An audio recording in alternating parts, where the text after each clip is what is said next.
Authors are consistently self-sabotaging themselves in ways that are literally preventing them from actually succeeding as an author. And I see these things so many times. Some of them were mistakes I made when I was a more inexperienced author, but every single one of these will keep you from being a super successful author. So I have 5 of these. All 5 of these are things that just gets me every time I see them because of what I know that author is doing to their own chances of success.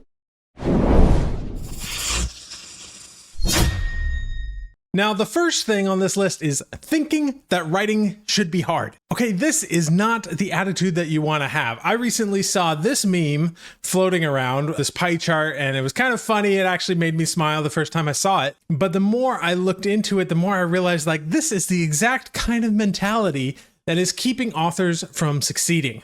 Now, don't get me wrong, writing and having a career as an author is not a piece of cake. It is going to have a lot of challenges. But if you want to succeed in a field, I can't imagine what would possess you to actually think that you are going to fail, or to think that you're not going to have success, or to think that your family's going to hate you, or that you're not going to make money, or you're not going to be happy.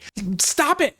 Okay, you can tell I'm passionate about this because literally stop it. This is the wrong attitude to have. There is a concept called self-efficacy, which was introduced by a psychologist named Albert Bandura. And the concept behind self-efficacy is that if you have low self-efficacy, you have less of a belief that you can accomplish a thing, which directly leads into a lowering of your chances in accomplishing that thing. And so it becomes a self-fulfilling prophecy. You literally think that your chances are low, that things are going to be miserable, and that causes you directly to not perform as well in that thing and to not really reach for your goals like you should.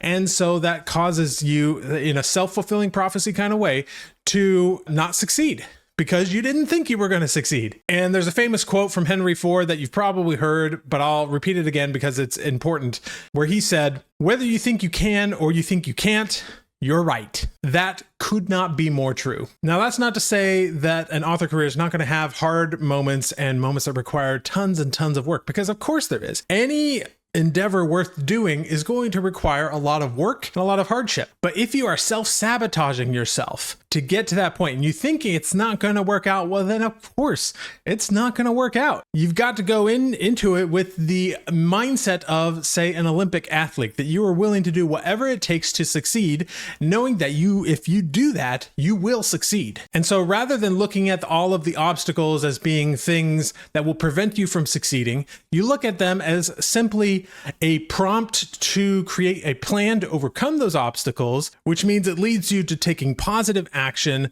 rather than adopting limiting beliefs that will self-sabotage you. All right, mistake number 2 is not embracing technology. Now, in the realm of storytelling, some of the most successful human beings in the history of storytelling have been the people that embraced technology. One of the most famous examples of this is Walt Disney, who embraced animation, of course, when it came out, and he became a pioneer in that field. But we can learn from Walt Disney that he didn't just stop with animation. It wasn't a one-time thing. He also really pioneered television, because television came out at a time and most of the movie studios would not touch television with a 10-foot pole because they thought it would ruin their business and make movies obsolete. Now, of course, that isn't true. And Walt Disney understood this, and he was just like, oh, this is very interesting. And he totally created an entire new art form, creating new television programs and creating a television network and doing all of these things. And most experts agree that the Disney parks would not have succeeded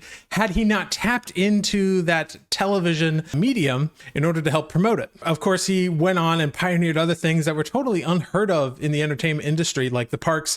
Animatronics were something that he really pioneered, and the whole idea of Disney Imagineering was something pioneered by Walt Disney. Literally, this concept of engineering and using technology to enhance and create stories. Other good examples are George Lucas, who created ILM, and of course the Star Wars movies were pushing technology in every way possible. He and Steve Jobs also kind of mutually created what we now know as Pixar, another example of using technology to push the boundaries of things. And then in our modern day, a lot of authors intuitively understand this fact that you have to use technology and get ahead on technology to really be successful, because that's what happened when self-publishing really kicked off. Amazon released the new technologies available to allow anybody to publish their books. And the most successful people that came out of that were the people that understood the real potential of that technology, took it to the next level. So anyone that is a first mover in a technological field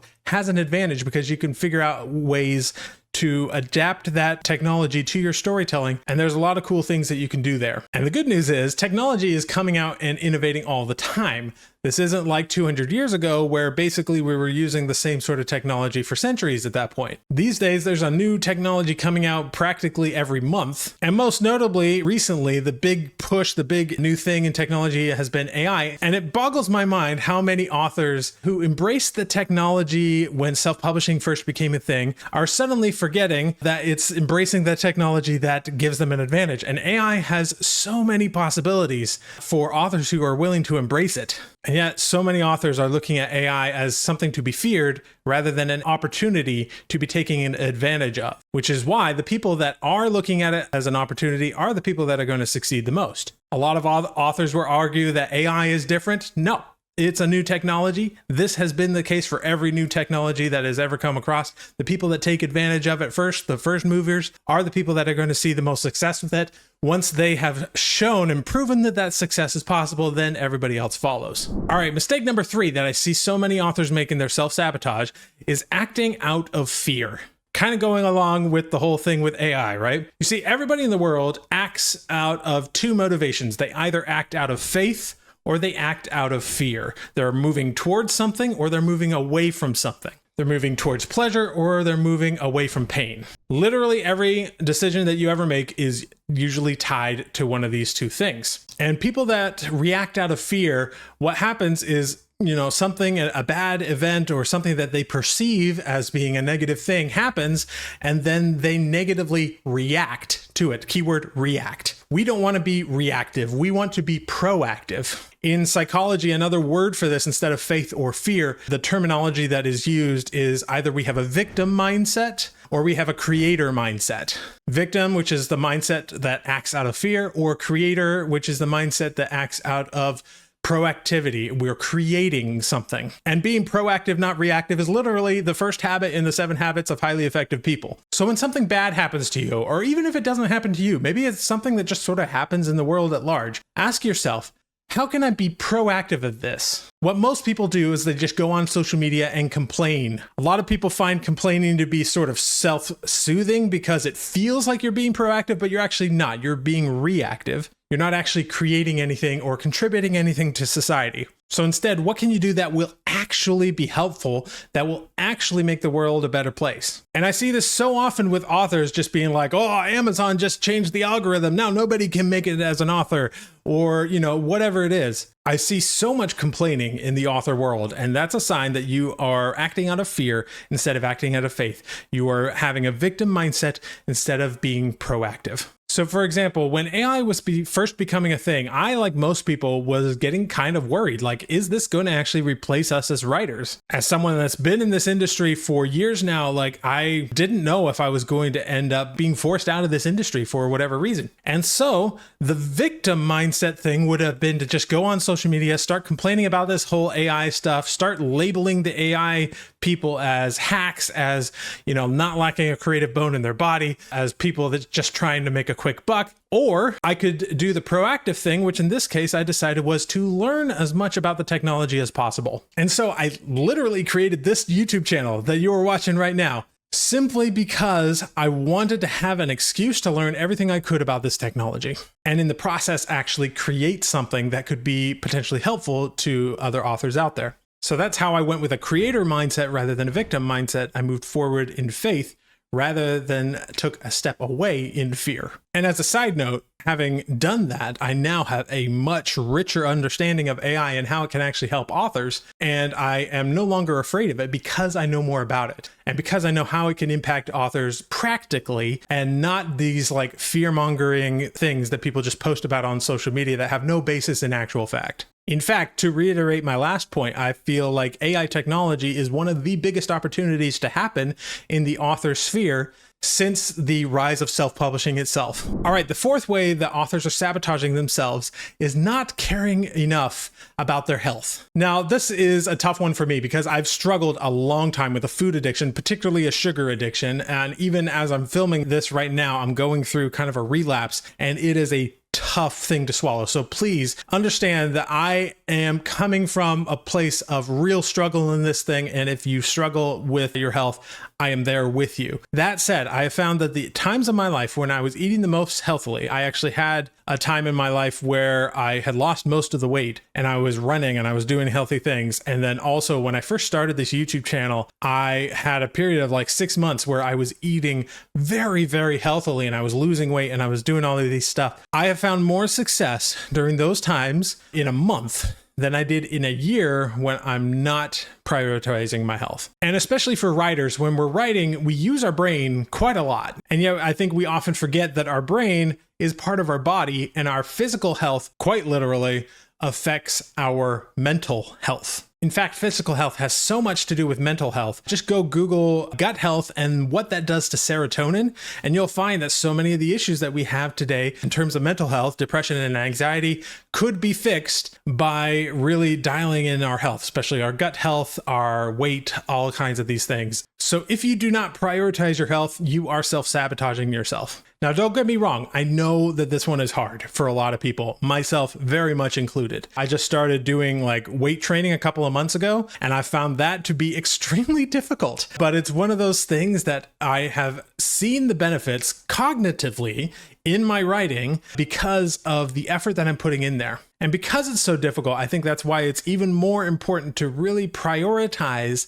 our health if we really care about our author career. All right, the fifth and final way in which authors are sabotaging themselves is they are ignoring the business side of writing. Now, most authors, I think, come into writing thinking that they just want to write, they just want to, bring out what is in their soul and put it down on paper, and then let that be the only thing that they have to worry about. And this is true even if you want to go self-publishing route or the traditional publishing route. I have found from talking to pretty much everyone, not just in self-publishing, but also in traditional publishing, if you do not treat your author career like a business and treat yourself like a CEO, an entrepreneur, then you are not going to succeed. This is an absolute must if you want to have any kind of success as an author. And I get a lot of comments when I say stuff like this of people are like, that's so sad that that has to be the case. I don't want to do marketing. I don't want to sell people. I think, they just want to be able to write and that to be it.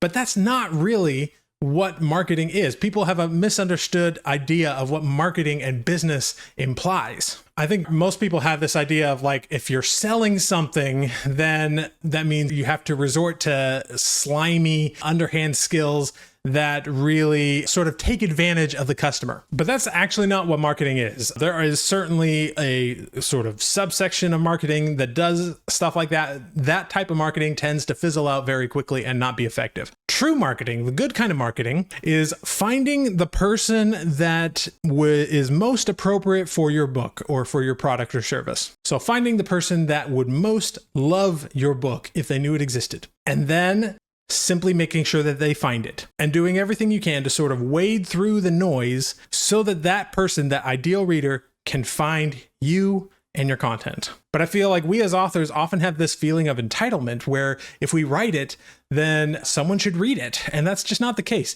Here's a harsh truth for you.